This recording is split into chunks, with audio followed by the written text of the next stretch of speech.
নমস্কাৰ বন্ধু বান্ধৱীসকল গ্লোবেল জ্ঞান এছামিছৰ আন এটি বিশেষ ভিডিঅ'লৈ আপোনালোকক স্বাগতম জনাইছোঁ আপোনালোকৰ প্ৰিয় চেনেল গ্লোবেল জ্ঞান এছামিছলৈ। ভিডিঅ'টো দিয়াত কিছু পলম হ'ল, মোৰ মাতটো আপোনালোকে হয়তো ধৰিব পাৰিছে অকণমান।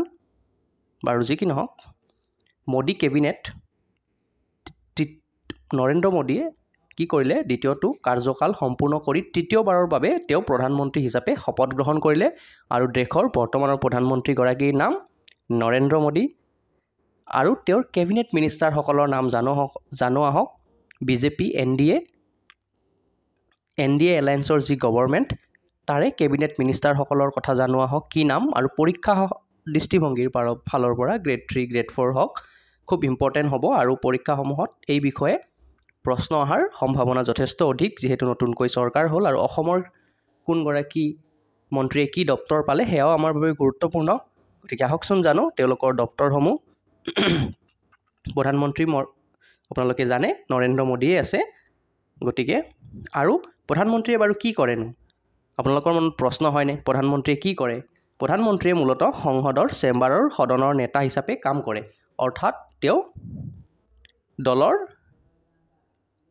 বা চেম্বাৰৰ সদনৰ তেওঁ নেতা হিচাপে কাম কৰে। সাধাৰণতে লোকসভা তেওঁলোকৰ অন্তৰ্গত। এই ভূমিকাত প্ৰধানমন্ত্ৰীক বিধায়িনী দলৰ কাৰ্যবাহীক প্ৰতিনিধিত্ব কৰাৰ দায়িত্ব দিয়া হয়, গুৰুত্বপূৰ্ণ আইন ঘোষণা কৰা হয় আৰু বিৰোধীৰ উদ্বেগৰ প্ৰতি আৰু অধিক সঁহাৰি জনোৱাত প্ৰধানমন্ত্ৰীৰ গুৰুত্বপূৰ্ণ ভূমিকা থাকে। আৰু আপোনালোকে হয়তো জানিব বিচাৰিছে দেশৰ বৰ্তমানৰ গৃহমন্ত্ৰীগৰাকী কোন, অৰ্থাৎ 2024 চনত বৰ্তমানৰ গৃহমন্ত্ৰী অমিত শ্বাহে আছে। গতিকে আপোনালোকে নামটো মনত ৰাখি থৈ দিয়ক, খুব গুৰুত্বপূৰ্ণ পৰীক্ষাত আহিব পাৰে। আৰু দেশৰ প্ৰথম গৰাকী গৃহমন্ত্ৰী কোন আছিল কওকচোন কওক। আইৰণ মেন বুলি কোৱা হয় তেওঁক। নামটো কমেণ্ট বক্সত দিয়ক। দেশৰ প্ৰথম গৰাকী গৃহমন্ত্ৰী বাৰু কোন আছিল? বৰ্তমানৰ গৰাকী আমি জানিলোঁ অমিত শ্বাহ। Okay, next.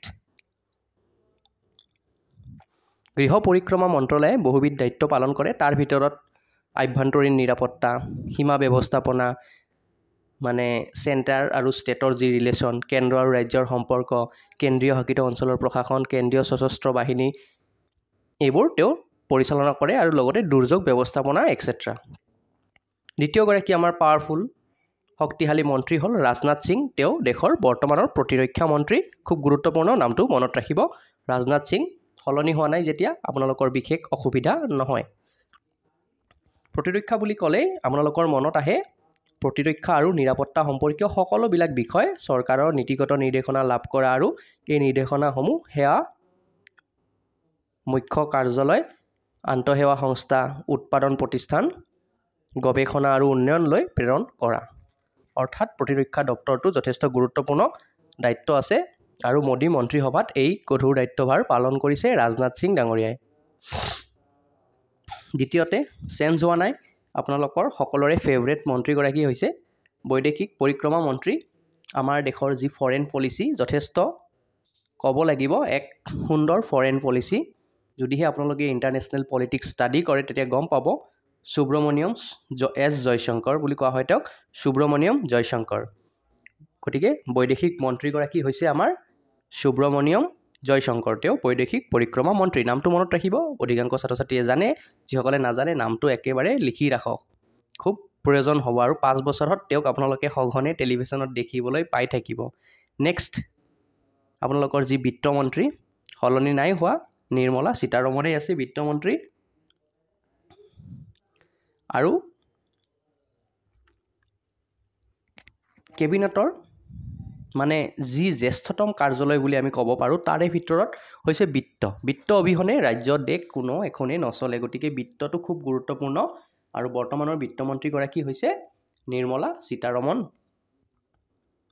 চৰকাৰৰ বিত্তীয় নীতিৰ বাবে এই দপ্তৰ দায়বদ্ধ। বিত্তমন্ত্ৰীৰ এটা মূল কৰ্তব্য হ'ল বাৰ্ষিক কেন্দ্ৰীয় বাজেট সংসদত দাখিল কৰা, আগন্তুক বিত্তীয় বৰ্ষত চৰকাৰৰ কৰ আৰু ব্যয় যি খৰচ হয়, ব্যয় হয়, তাক পৰিকল্পনাৰ বিশদ বিৱৰণ দিয়া। অৰ্থাৎ বাজেট অবিহনে দেশ এখন চলিব নোৱাৰে, ঘৰ এখনেই নচলে বাজেট অবিহনে।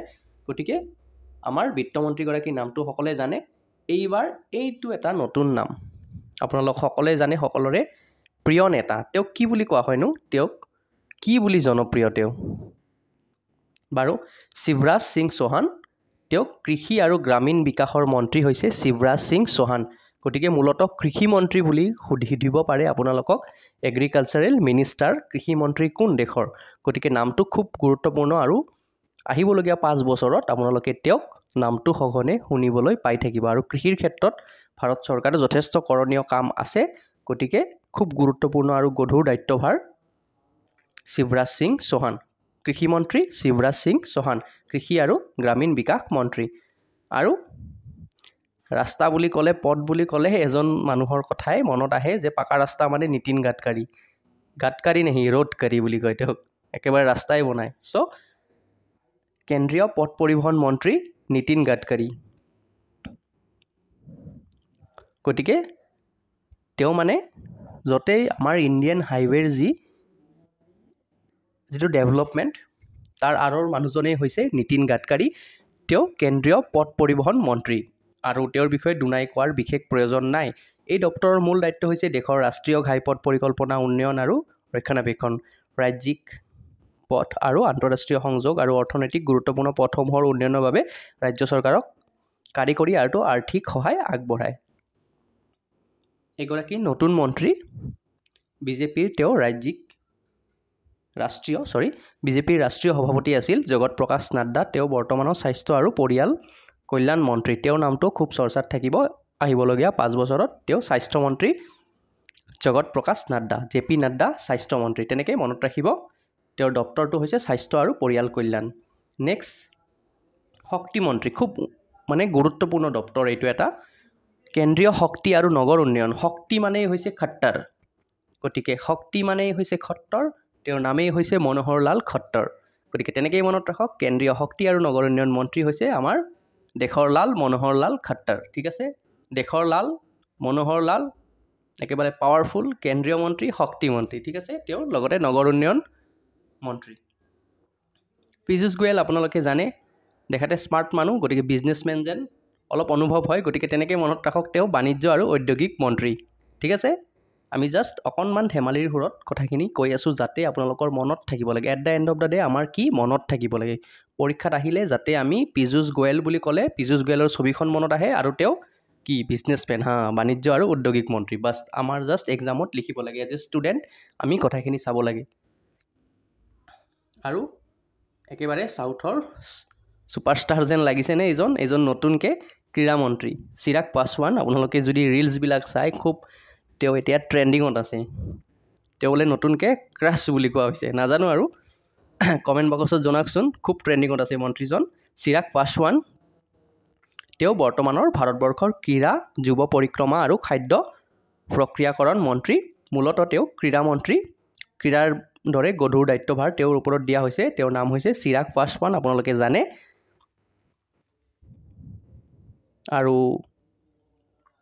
নেক্সট যিটো বিভাগ হৈছে সেয়া হৈছে শিক্ষামন্ত্ৰী আৰু শিক্ষা খুব গুৰুত্বপূৰ্ণ বৰ্তমানৰ শিক্ষামন্ত্ৰী হৈছে ধৰ্মেন্দ্ৰ প্ৰধান তেওঁক দেখিলে একেবাৰে এল পি স্কুলৰ মাষ্টৰ যেনে দেখি গতিকে তেনেকৈয়ে মনত ৰাখক ধৰ্মেন্দ্ৰ প্ৰধান হৈছে শিক্ষামন্ত্ৰী শিক্ষা মানে ধৰ্মেন্দ্ৰ ধৰ্ম হ'লে ক'ৰ পৰা আহে শিক্ষাৰ পৰা গতিকে তেনেকৈয়ে মনত ৰাখক কেন্দ্ৰীয় শিক্ষামন্ত্ৰীগৰাকী হৈছে ধৰ্মেন্দ্ৰ প্ৰধান যাৰ নামবিলাক মনত থাকে এতিয়া ধৰক ধৰ্মেন্দ্ৰ প্ৰধান দপ্তৰটো মোৰ ক্ষেত্ৰত ঠিক বিশেষ অসুবিধা নহয় ধৰ্মেন্দ্ৰ প্ৰধান শিক্ষামন্ত্ৰী কিন্তু যাৰ ধৰক ৰাজনীতিৰ লগত বিশেষ ধৰণৰ কোনো সম্পৰ্ক নাই বা ৰাজনীতি ভাল নাপায় তেওঁলোকে নামবোৰ মনত ৰখাত খুব কষ্ট হয় মই জানো কথাটো সেইবাবেই ঠিক তেনেকৈ কথাখিনি মনত ৰাখিবলৈ আমি কিছুমান ধেমালি সুৰত কথাখিনি কৈ আছোঁ গতিকে শিক্ষামন্ত্ৰী এল পি স্কুলৰ মাষ্টাৰজন ধৰ্মেন্দ্ৰ কাই আমাৰ একদম ঘৰুৱা ভাষাত ধৰ্মেন্দ্ৰ কাই শিক্ষামন্ত্ৰী বাৰু ঠিক আছে ধৰ্মেন্দ্ৰ প্ৰধান নেক্সট আমাৰ গুৰুত্বপূৰ্ণ দপ্তৰ হৈছে ৰেল মন্ত্ৰী আমাৰ অশ্বিনী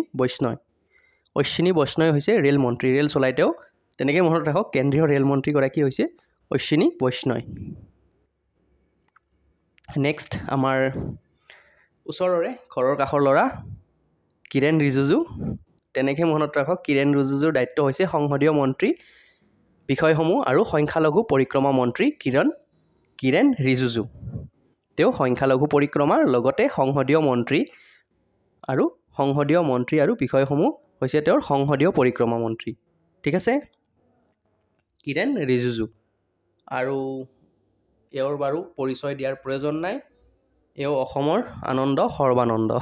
ঠিক আছে, তেওঁক কি দপ্তৰ দিয়া হৈছে? ইয়াৰ আগৰবাৰো তেওঁক যিটো বিভাগ দিছিলে বন্দৰ জাহাজ আৰু জলপথ পৰিবহণ, খুব গুৰুত্বপূৰ্ণ দেশৰ বাবে, যিহেতু আমাৰ দেশৰ অধিকাংশ ট্ৰেড যি বাণিজ্য সেয়া কিহৰ মাধ্যমত হয়? পানীৰ মাধ্যমত, অৰ্থাৎ পানীৰ যিটো ট্ৰেড হয় আটাইতকৈ কম খৰচী ট্ৰেড বুলি কোৱা হয়। বাকী আপোনালোকে যদি চাওক ৰেলপথ হওক, বিমান পথ হওক, আটাইতকৈ বেছি খৰচী, কিন্তু পানীত যিবিলাক আমাৰ ইণ্টাৰনেশ্যনেল ট্ৰেড হয় মেক্সিমাম আমাৰ কিহৰ সহায়ত হয়? পানীৰ সহায়ত হয়। গতিকে বন্দৰ জাহাজ আৰু জলপথ পৰিবহণ মন্ত্ৰী অসমৰ আনন্দ সৰ্বানন্দ। নেক্সট, জুৱাল ওৰাম হৈছে জনজাতি পৰিক্ৰমা মন্ত্ৰী। জনজাতি পৰিক্ৰমা মন্ত্ৰীগৰাকী হৈছে জুৱাল ওৰাম হৈছে জনজাতি পৰিক্ৰমা মন্ত্ৰী। এতিয়া আমাৰ মাঞ্ঝী ডাঙৰীয়া জিতেন্দ্ৰ ৰাম মাঞ্ঝী, তেওঁৰ নামতেই ৰাম আছে। তেওঁ হৈছে উদ্যোগ মন্ত্ৰী, ক্ষুদ্ৰ আৰু মজলীয়া উদ্যোগ, খুব গুৰুত্বপূৰ্ণ এটা দপ্তৰ, জিতেন্দ্ৰ ৰাম মাঞ্ঝী। আৰু আমি যিকেইটা মন্ত্ৰীৰ নাম আলোচনা কৰিছিলোঁ এইকেইজন খুব গুৰুত্বপূৰ্ণ বিভাগ আৰু গুৰুত্বপূৰ্ণ দপ্তৰ এওঁলোকক দিয়া হৈছে, আৰু এওঁলোকৰ নাম আপোনালোকে মনত ৰাখিবই লাগিব, যেনেকেই হওক বাই হুক অৰ ক্ৰুক। নেক্সট, গ্ৰাহক পৰিক্ৰমা, খাদ্য আৰু ৰাজহুৱা বিতৰণ আৰু নৱীকৰণযোগ্য মন্ত্ৰী হৈছে প্ৰহ্লাদ যোশী। তেওঁৰ দপ্তৰটো হৈছে গ্ৰাহক পৰিক্ৰমা, খাদ্য আৰু ৰাজহুৱা বিতৰণ আৰু নৱীকৰণযোগ্য মন্ত্ৰী, তেওঁ হৈছে প্ৰহ্লাদ যোশী। নেক্সট, বস্ত্ৰমন্ত্ৰী গিৰিৰাজ সিং, ধুনীয়া ধুনীয়া কাপোৰ পিন্ধে তেওঁ, গতিকে তেওঁক বস্ত্ৰমন্ত্ৰী হিচাপে দিয়া হৈছে গিৰিৰাজ সিং। আৰু বাকী গোটেই মন্ত্ৰীসভাৰ লিষ্টখন আমি আপোনালোকক গাঁঠি দিছোঁ, প্ৰধানমন্ত্ৰীয়ে কি কি দায়িত্ব পালন কৰি আছে। তাৰ উপৰিও প্ৰত্যেকজন বিভাগীয় মন্ত্ৰী আপোনালোকক যদি লাগে আমি এই গোটেই লিষ্টখন টেলিগ্ৰাম চেনেলত দিম। ভিডিঅ'টো ইতিমধ্যে যথেষ্ট দীঘলীয়া হ'ল, বাকীসকল মন্ত্ৰীৰো যদি আপোনালোকক ঠিক এনেকৈ ডিটেইলছ লাগে, আমি এইটো পাৰ্টত যিকেইটা গুৰুত্বপূৰ্ণ দপ্তৰ, একেবাৰে গুৰুত্বপূৰ্ণ দপ্তৰ, দেশ নচলে এইকেইটা নহয়, নহ'লে আৰু সঘনাই যিকেইটা পৰীক্ষাত আহিব পাৰে সেইসকলৰ নাম আমি ইতিমধ্যে আলোচনা কৰিলোঁ। বাকীসকল মন্ত্ৰীৰো যদি নাম আপোনালোকক লাগে, এনেকুৱাকৈ মনত ৰখাৰ কিছু টিপছ লাগে, আপোনালোকে কমেণ্ট বাকচত জনাওক, আমি ডেফিনেটলি ভিডিঅ'টোৰ পাৰ্ট 2 আনিবলৈ চেষ্টা কৰিম। আৰু তথাপিও আৰু অসমৰ পবিত্ৰ মাৰ্ঘেৰিটা কি দপ্তৰ দিয়া হৈছে পৰীক্ষাত আহিব পাৰে অসমৰ পৰীক্ষাত? তেওঁ ৰাজ্যিক বৈদেশিক পৰিক্ৰমা মন্ত্ৰালয় আৰু বস্ত্ৰমন্ত্ৰী। ঠিক আছে, ministry of state in external affairs and minister of state in textiles. ঠিক আছে, তেওঁৰ সেইখিনি দপ্তৰ। আমি এই কথাখিনি মানে গোটেই ডিটেইলছখিনি আকৌ এবাৰ লাহে লাহে দিছোঁ, যদি আপোনালোকক প্ৰয়োজন হয় আপোনালোকে এবাৰ স্ক্ৰীনশ্বট ল'বও পাৰে, আমি আমাৰ টেলিগ্ৰাম চেনেলতো এই গোটেই ডিটেইলছখিনি আপোনালোকৰ বাবে দি দিম ফ্ৰী অফ কষ্ট। আৰু আপোনালোকে ভিডিঅ'টো চাই কেনেকুৱা পালে জনাওক, লগতে ভিডিঅ'টো লাইক শ্বেয়াৰ কৰিবলৈ নাপাহৰিব, আৰু ভিডিঅ'টো লাইক কৰিবলৈ নাপাহৰিব। ঠিক আছে, আজিৰ এই ভিডিঅ'টোত ইমানেই আছিল। যদি আপোনালোকক আকৌ নেক্সট মানে পাৰ্ট 2 লাগে আমাক কমেণ্ট বক্সত জনাওক, আমি আপোনালোকৰ বাবে পাৰ্ট 2 আনিম। থুলমূলকৈ আমাৰ এইকেইজন যিকেইজন মন্ত্ৰীৰ নাম আমি ক'লোঁ এইকেইজনৰ নাম খুব দৰকাৰ মনত ৰখাটো, গতিকে আমি এওঁলোকৰ নাম ইতিমধ্যে আপোনালোকক জনালোঁ। আজিৰ এই ভিডিঅ'টোত ইমানেই আছিল, ধন্যবাদ, জয় অসম।